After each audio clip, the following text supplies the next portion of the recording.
What's up, everybody, to a brand new episode of Over the Top Talk. I'm your host, Owen, and today I'm being joined by Terrance McKinney. How we doing today, brother? I'm doing great. The weather's a little crazy out here. I think we're about to have a hurricane, they said, but we'll It's survive. crazy. And I know you've had a pretty good 2 weeks. I mean, you had a win about 2 weeks ago. Then you spent some time in Nashville. So how was the last 2 weeks for you? It's been badass, man. God's been good. No complaints. And yeah, family's healthy. So yeah, really happy about everything that's going on in my life right now. Perfect. And kind of the society thing, I was asked to ask you, how did Top Golf go the other day? I honestly did the Angry Bird part and I was filthy at it.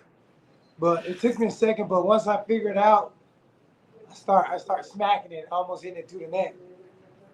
Perfect. And obviously, you just had a very quick win the other night. I was watching it at a restaurant, and I got up for about 30 seconds, checked my phone, and you had already won. And I was like, I'm not even shocked by that. Why'd I even walk away? So I know you've had a lot of quick first round wins. How does it feel to kind of have these camps? I know they're long camps, and then go out there and get a quick win for yourself.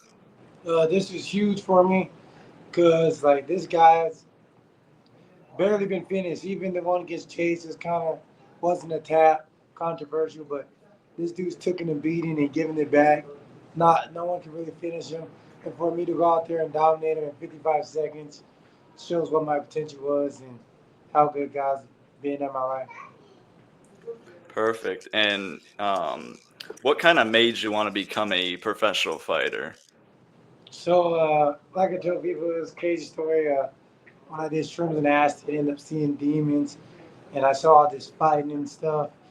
Ended up having my heart stop 3 times, and in my heart, I just feel like God was trying to tell me I'm supposed to fight because I became one of the baddest men on the planet in my trip.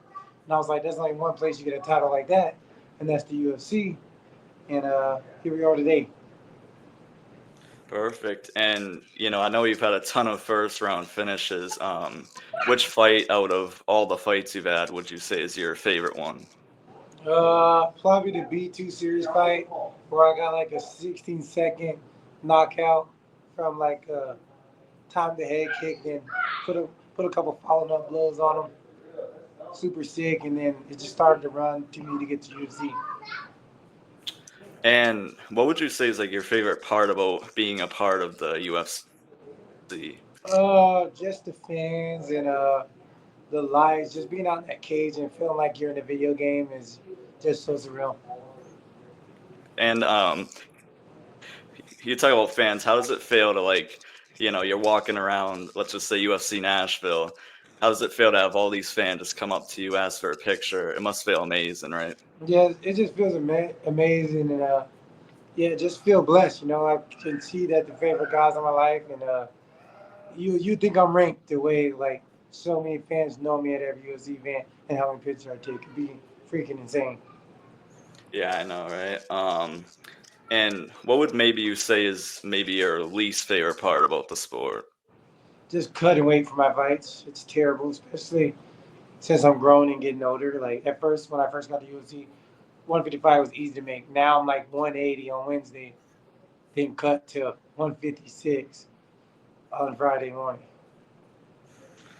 Damn. And obviously after cutting all this weight, you finally get to fight night. Um, how does it feel to go through these tough fight camps and then just like get all these first round finishes? It must feel amazing because I know you guys go through a tough camp, tough weight cut.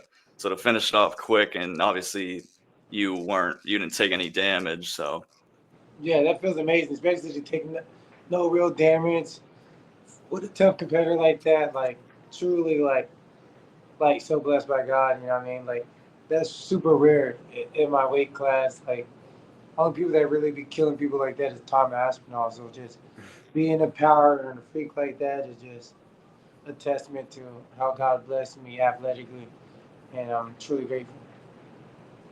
and before these fights, I know you guys. There's a lot of pressure, like the pressure to win. maybe for you, the pressure to get these quick finishes. How do you kind of get that pressure off of you before you step in the octagon? Just don't focus on the result and focus on the performance. Just going out there and being me, fighting like I'm at practice, and I don't honestly I don't even be searching for the first round finish anymore. Just It staying just calm, happens. like yeah, literally just happened. Just me being me. The plan was we was ready for 3 rounds. Like my coach was like, this guy's tough, he's durable, he's not gonna give up. Be prepared for 3 round fight, and but it wasn't. And kind of at this point, do you want to start fighting guys in the, I'd say top 15, top 10? I know you posted Michael Chandler on your story. I think that'd be an interesting fight. Michael Chandler's 2-5. He has a lot of first round finishes, just as yourself. So, what opponent do you hope to see next? I think one more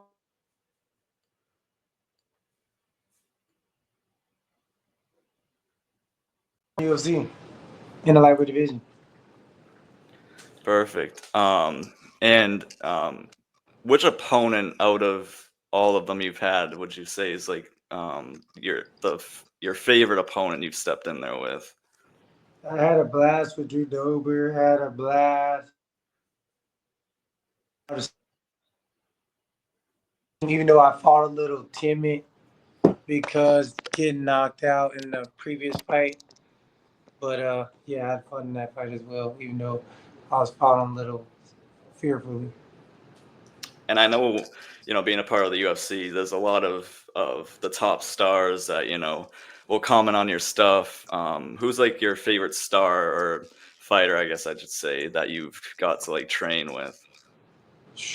Holland, Jamal Hill, Mike Davis, Phil Rowe, Charles Johnson, and yeah, those about it. And Oh yeah, I Lucas know. Alexander as well. Perfect. And I know obviously with the first round finishes, like we said, you haven't taken a ton of um, hits, but how would you say your recovery is after all these fights that you've had? It's good. Even when I get knocked out, I make sure I take the necessary time to let my brain heal. But now that I'm in the right team, I think we're defensively sound. We're not being wild and over swinging, as you guys saw. Like hit me twice, and I never really got over jealous and start swinging or doing something crazy. Just waiting for my timing to get the takedown. Now that we got the defense and everything locked in, it's just time to take over the whole UFC lightweight division and just stay patient and yeah, just keep taking care of the body. You know what I mean? Perfect. And obviously you're starting to make a lot of noise in the lightweight division. What do you hope for your future in the lightweight division? Like maybe fight for the title, fight some top 10 guys, top 5 guys. Yeah, I want to be the best in the world, so it starts to get one more win and get in the top 2 division and chase for this belt. You know what I mean? Like I never been a person just to want to participate in something. Like I got to be the best. So and I'm the sky's the limit for me. Like I barely got like 30 minutes of fight time, in, like my whole career. So like I only got time to get better. And even though I've been finished, like it's really safe the way I'm fighting because it's only been 1 round. Like I'm not taking 3 rounds of crucial damage. So like I said, like, I can just keep evolving. You know. And next goal is to get another win and get in the top 15 and yeah, start the race for the belt. I want to be a champion and yeah, get that documentary going. You know what I mean? Had a crazy life, and yeah, it's gonna be a movie, especially once we get the belt in the future, Lord willing. Awesome, man. I'm excited for, where your career goes from here. How would you say you separate this fight life with your personal life? Just knowing that it's all just competition. Like, I don't have any animosity towards people I fight, and knowing that at the end of the day, I got my family, I got my 2 beautiful kids, my wife, and at the end of the day, there's always something to be happy about. So, no matter the result, I know that when I come back home, my family's still gonna love me, win or lose or draw. So, just taking that into my fight and knowing that I have nothing to lose, just go have fun. Like my family never gonna hate me, so there's always things to count as good blessings in my life, and just staying positive. Perfect. And you know, I saw the I just want to say I loved your post interview for that fight. I love how you mentioned God. So yeah, I just wanted to say that. Yeah, I feel like I started a trend that night. Like everyone started giving God the glory, and that was so beautiful to see because you guys see the signs like Jesus come back soon, and if I could do anything, is just point people in the right direction because I want everyone to go to heaven, and so does Jesus. You know what I mean? At the end of the day, it's just like you guys got to put your trust in them and get a relationship with God, and your life's gonna be beautiful. And no matter what trial it is, you're gonna always see the light at the end. And obviously, after you get these crazy finishes, you're obviously posted like everywhere, ESPN, tons of views. How does it feel to like see yourself with all these views on ESPN, at UFC? It must feel amazing. Yeah, it's super raw, man. Like I said, I think we're finally getting the groove of everything, and mostly just humbling myself and listen to my coaches because sometimes I just want to go out there and just be a black kid and have fun and just really throw hands and not care about the result. And like I said, I get proud sometimes. I always wanted to beat people where they're the best at, and just taking that out of my window and taking the pride out of my heart and just knowing like my coaches have the best plan for me. They care about me and they just want to see me win. So just trusting in them, sticking to the game plan, and make sure we execute every time we're out there in the cage. Perfect. And you obviously have the fastest knockout at lightweight. Do you kind of just want to talk about that real quick? Just was it a flying knee you hit on that dude, and he just went out?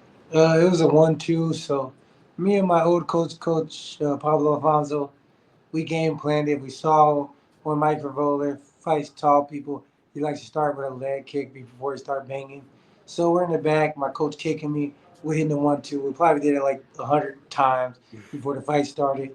As soon as he switched his feet to come in for the kick, we hit him one with the 1-2, and the rest was history.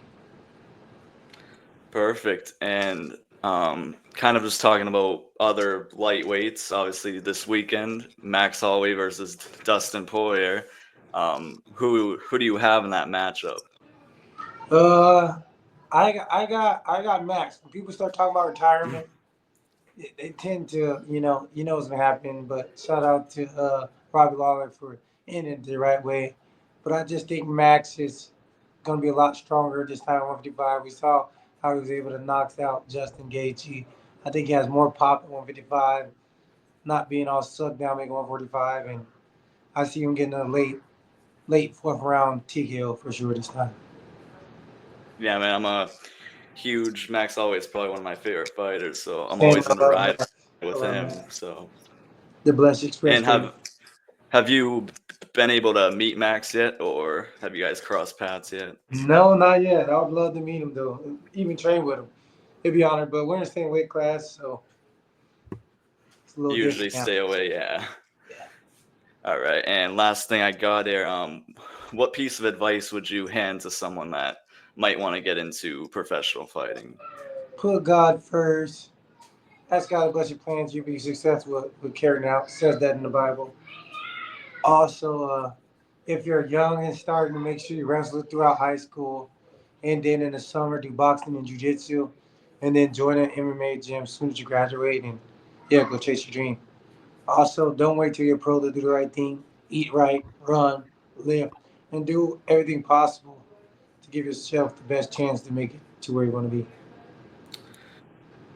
Perfect, man. And for everyone that comes on, I will let them kind of shout out anything they got going on, whether that's social medias, just anything like that. So I'll let you do that. T-Rex 155 for Twitter and Instagram. T-Rex 95 on TikTok. And shout out to Fusion Excels. Shout out to Jordan Williams. Shout out to Manny Ramirez. Shout out to Mike Cervoli and Lee Alves. We probably got some of the greatest coaches at Fusion Excel. And you guys stay tuned for this team. We're cooking. 4 or 5 win streak. Charles Johnson next. Let's get it. Perfect. And for everyone watching, I'll throw Terrance's social medias down below. I'll post clips to Instagram. And Terrance, I want to thank you again for coming on and giving me this time. I'll definitely be paying attention to your career.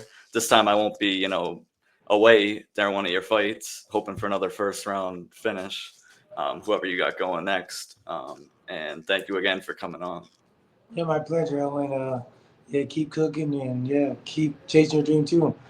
Keep posting these medias and stay on TikTok with anything positive, make yourself grow, and keep chasing these great interviews you've been putting together. Perfect, brother. And for everyone watching, make sure to follow the Over the Top Talk podcast. We're on Instagram, YouTube, TikTok, everywhere you can find podcasts. And I'll catch you all in the next one. Thank you, everyone.